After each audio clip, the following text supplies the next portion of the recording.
Jonathan Anderson stepped down as a creative director at Loewe, and while we wait for him to be appointed at Dior, what better time than to explore the story of the designer and especially his eponymous brand, JW Anderson. Jonathan grew up in Northern Ireland but spent a lot of time in Ibiza because his parents owned a property there. This is something that will be very significant later in life. The JW Anderson brand was launched in 2008. He started off creating accessories and then went on to creating menswear. As a true creative and visionary, Jonathan Anderson was ahead of his time. His collections challenge traditional masculinity, presenting more androgynous, gender-fluid designs. Obviously today, that way of dressing and styling is very common. But back then, the collections were subject to mixed reviews because on the one hand, they could see his talent as a fashion designer. What they didn't see is the commercial viability of the pieces because gender-fluid, non-binary ways of dressing were just not mainstream. Despite that, he received funding from the British Fashion Council to not only put on his first runway show, but to also invest in the brand and expand into women's wear. And from here, everything took off very quickly. His high street collaborations were a way to garner mass appeal for the brand. He collaborated with Topshop, selling out within hours. And obviously, we all know the multi-year collaboration JW Anderson has with Uniqlo. A collaboration we may have forgotten about is a collaboration between JW Anderson and Converse. Jonathan Anderson is responsible for creating the Runstar Hike platform, which initially featured as part of that collaboration. And obviously, Converse went on to continue to produce the trainer without his name, which is something he was not happy about, and he put them on blast on social media. So his talent, his vision, his ability to innovate is obviously undeniable. 2013 was a big year for Jonathan. Pierre-Yves Roussel, who is Tory Burch's husband, at the time was the head of the fashion group at LVMH. So him and Jonathan were having a conversation, and he let Jonathan know that they were looking for a new creative director at Loewe. According to sources, he wasn't necessarily saying this to suggest Jonathan should take the role. He was merely having a conversation. Jonathan put himself forward. He was like, I can do it. Pick me. Pierre said, okay, go away and present me a collection. And don't make it too obviously Spain. The juxtaposition between growing up in Northern Ireland and Ibiza obviously gave him a fresh, authentic perception of Spanish fashions. I don't know what he presented back to Pierre, but it was enough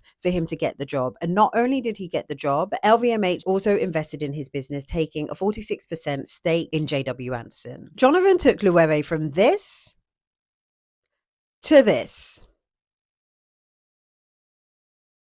His time at Loewe has been career defining. He reinvigorated so much life into Loewe, turning it into the vibrant luxury powerhouse it is today, steeped in contemporary culture and increasing its desirability. He took the brand from a heritage leather brand to one of the most talked about and coolest luxury brands.